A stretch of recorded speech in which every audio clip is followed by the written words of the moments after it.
प्यारे देशवासियों, पिछले 10-12 साल हम लगातार 2047 के लक्ष्य को पाने के लिए दौड़ रहे हैं। एक के बाद एक सोपान सिद्ध कर रहे हैं। हमने सोचा भी नहीं था कि हमें इसमें भी कुछ मुसीबतों का झेलना पड़ेगा।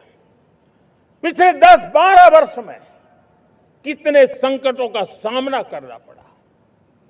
कोरोना जैसी वैश्विक महामारी ने पूरी दुनिया को चिंता में डाल दिया था। सारी व्यवस्थाएं चरमरा गई थी। कोरोना से बाहर निकले, युद्ध की विभीषा की खबरें आने लगी। कहीं यूक्रेन तो कहीं पश्चिम एशिया, हर जगह पे तनाव का माहौल। और पता नहीं भविष्यवेत्ताओं ने तो न जाने क्या क्या घोषणाएं कर दी थी।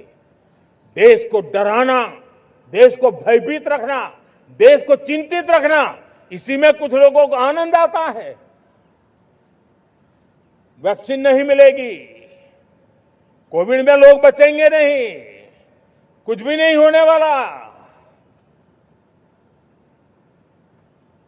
वेस्ट एशिया का क्राइसिस आया, पेट्रोल पंप पे पेट्रोल नहीं मिलेगा, गैस नहीं मिलेगा, डीजल नहीं मिलेगा, फर्टिलाइजर नहीं मिलेगा।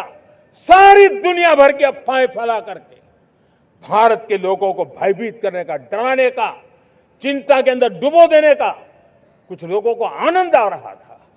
लेकिन देश ने देख लिया कि पिछले 10-12 साल की सुविचारित योजनाएं रंग ला रही है और हम इतने बड़े संकट के बावजूद भी नागरिक देवो भव के मंत्र को लेकर के जीते हुए भारत ने जो तैयारियां की थी, एक के बाद एक कदम उठाया था।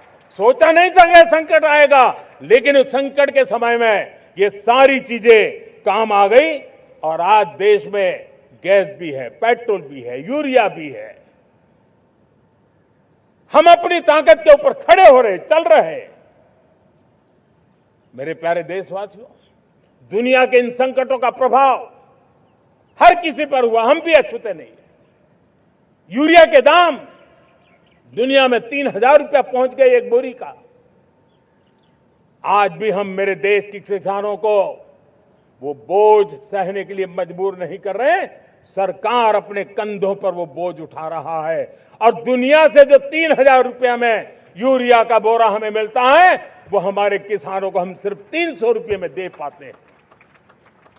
इतना ही नहीं, डीएपी आज दुनिया में बाजार 5,000 पहुंच चुका है।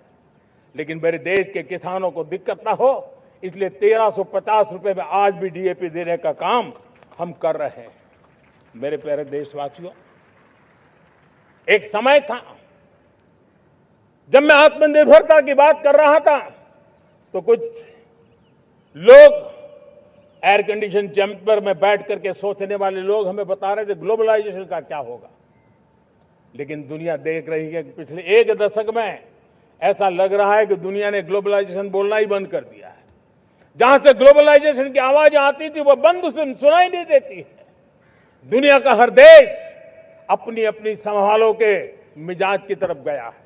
लेकिन दुर्भाग्य से इस संकट के कालखंड में कुछ लोगों ने अपना रुतबा दिखाने के लिए संसाधनों को वेपनाइज करने का खेल खेला है। दुनिया अपने पास जो कुछ भी है उसको वेपनाइज करने में लगी है। संसाधनों का वेपनाइज, रिसोर्स का वेपनाइज, पेट्रोल, डीजल, फर्टिलाइजर, दवाइयां, टेक्नोलॉजी की चिप्स। इतना ही नहीं, भूभाग को भी वेपनाइज किया जा रहा है। और ऐसे समय अगर हम आत्मनिर्भरता मंत्र को लेकर 10 साल सही दिशा में न चले होते तो हम कल्पना कर सकते हैं कि ऐसी चुनौतियों का मजबूती से मुकाबला कैसे